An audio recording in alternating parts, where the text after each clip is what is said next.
Yes, my little puppet. Come to me, dance. Dance for your sin. Wait. Hello?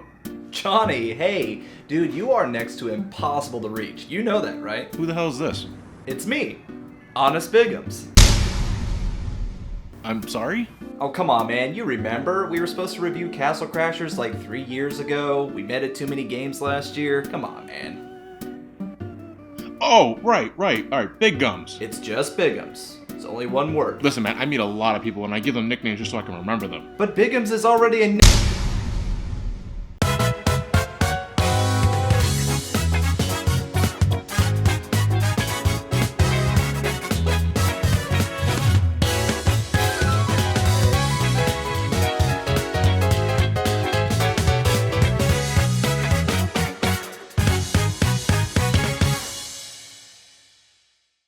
So, you finally ready to get this thing started? I don't know, man. Is Castle Crashers still a thing in 2018? Coming from the guy who looked at Dragon Power a few months ago, I don't think relevancy is actually a concern. Besides, Castle Crashers is celebrating its 10th anniversary this year, something that you should know all about, so I think it's appropriate that we at least give it a look and see if it still holds up. Well, Castle Crashers may be turning 10 years old this year, but I've known Newgrounds since the mid-2000s. Created by Tom Fulp, it was my go-to spot for catching flash cartoons and music releases from aspiring animators and musicians. It was a major inspiration for me during my time at the Art Institute of Philadelphia, showing me that you don't have to be in a major studio to produce some quality cartoons. Castle Crashers is a 2D beat-em-up game developed by the Behemoth, who are also responsible for creating the popular Flash game Alien Hominid on Newgrounds.com. Oof, there's a name I haven't heard in a while. Yeah, I never played that game myself, but I suddenly feel old mentioning it. But like Alien Hominid, Castle Crashers certainly has the Newgrounds look and feel to it.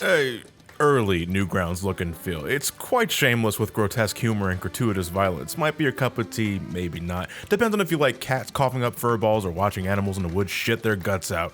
It's a little juvenile, but nothing too repulsive if you ask me. It's sure to make the kids laugh. Originally available for Xbox Live Arcade back in 2008, Castle Crashers has since seen a release on the PlayStation 3, Steam, and Xbox One.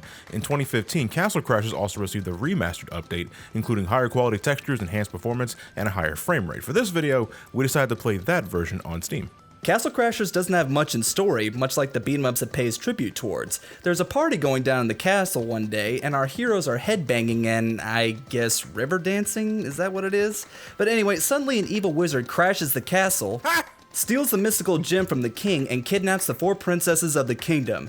As one of the 4 knights, it's up to you to rescue the 4 maidens and restore peace to the land. Yep, that about sums it up. It's like a classic Mario adventure with a shitting bear. It works for this kind of game. I think the developers just wanted to make you laugh more than anything else, and for a beat 'em up, that's all I can really ask for. The 4 knights aren't much different from one another besides the color they rock and the element they control. It's a little confusing too, like you would think the red knight would control fire, instead he controls lightning. It's the yellow knight who controls fire, but you would think he would control lightning. Well, at least the blue knight seems to know what he wants in life, as he controls ice, and the green knight controls the element of poison. Their magic spells behave a little differently compared to the others, but I think it's mostly cosmetic. Basically a matter of what you like. You like fire, you pick the fire knight. I like ice, so I went with the blue knight. I went for the red knight for this adventure. What really separates your character from all the rest lies in what kind of weapon you wield and what kind of stats you focus on. Castle Crashers has a degree of role-playing elements to it.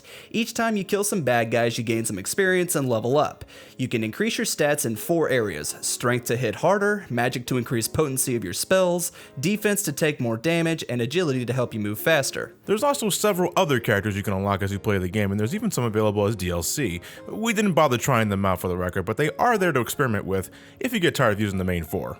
We decided to cover the best of both worlds. I went with the magic/defense build, while Big Gums here focused on pure attack power and almost nothing else. He couldn't defend himself for shit. Yeah, thanks, jerk. But he did get more kills overall because of his physical attacks. You have a basic light attack and a heavy attack. Didn't use the heavy attack a whole lot, being honest here. Despite the name, it didn't have that much of an impact in my eyes, and I thought it wasn't as effective as light attacks. You can spam those to hell and back without too many repercussions. There are some enemies that counter that sort of shit, and there are special combos you can unlock as you level up. But we both found that mashing the light attack was generally good enough for everything most of the time. Magic was pretty fun to use, and against those stupid-ass fire demons in the volcano area, it was damn near essential. But against those that absorb it, John was as useful as a used condom. My physical attacks were next to worthless because I didn't focus on those stats, and I could do nothing but spam the projectile maneuver repeatedly until the enemy finally decided to die, and yeah, that wasn't very fun.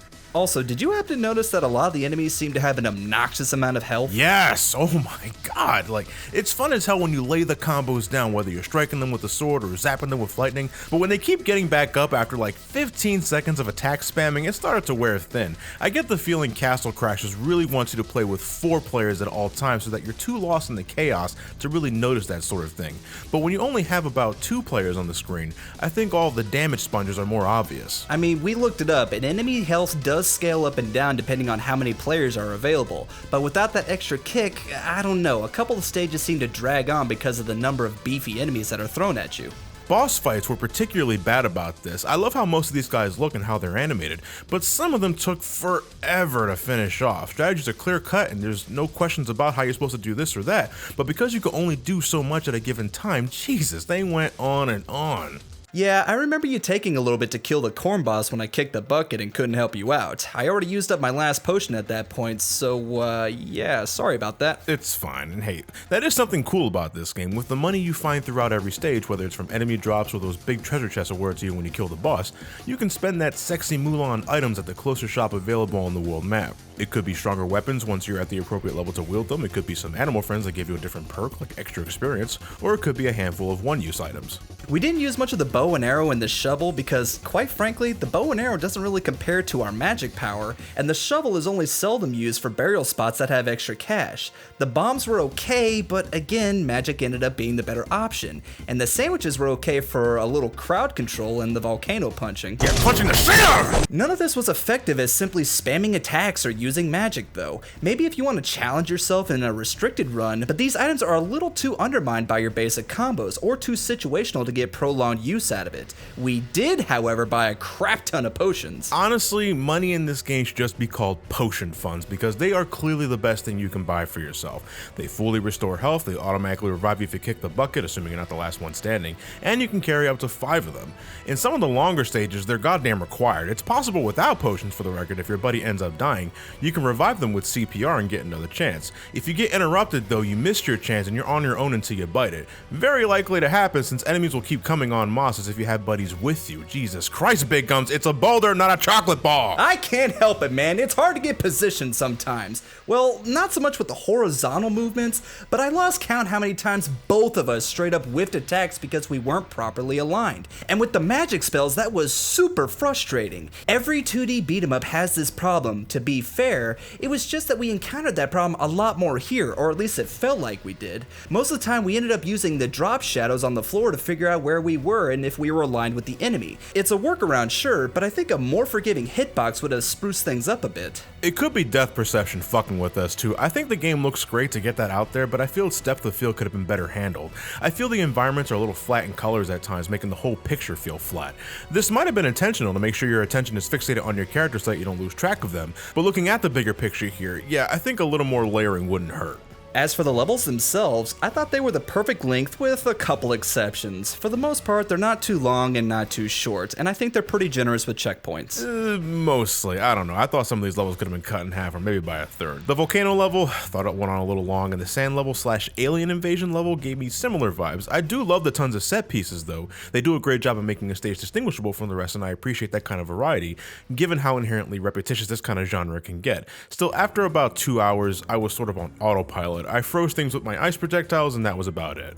The soundtrack here is a bit confusing, but not in a bad way. Some of the levels you'll have an epic battle piece, like what you would hear from the movie 300, but other levels are cheerful and full of techno, despite the fact that you're slaughtering people.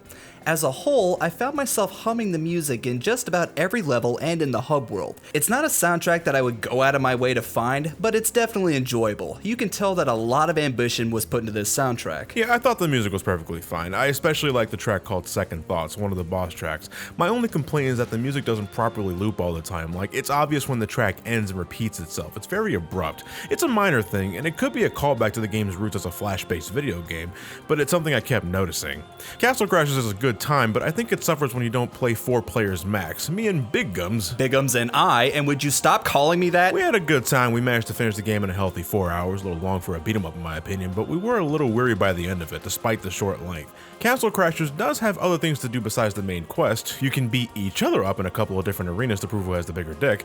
Maybe eat some sandwiches and play happy slaps? I don't blame you if you're not, it's all pretty shallow.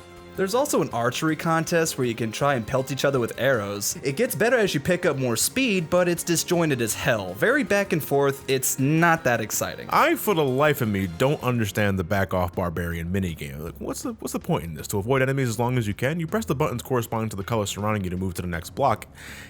And I think that's it. I think you're trying to avoid enemies and beat the clock. Yeah, I mean, it could just be a survival test to see who lasts the longest between friends. Sure, it's just sort of there, you know? Castle Crashers is best enjoyed with 4 players max, it should be stressed. John and I had our fun, but we thought some of the problems that we mentioned would have been easily mitigated with 2 extra buddies. So take it from us, if you somehow haven't played this yet, get 3 friends on your side for this. I wouldn't recommend playing this solo, I just don't think it would be as engaging. It doesn't beat out Streets of Rage 2 or Turtles in Time in my opinion, but it's got plenty of merits to warrant a purchase, I believe. All the unlockable characters can be good for replay value, definitely, and there's also harder difficulties if you want to challenge yourself. It's $15 normally, but I see it at a discount constantly whenever Steam decides to do another sale, so it helps to keep an eye on this one if you're interested. Whew, feels good to finally get that done. Hey, thanks so much for letting me join you on this one, John. Hey, John. You're biting me. I'm sorry, what? Are you still here?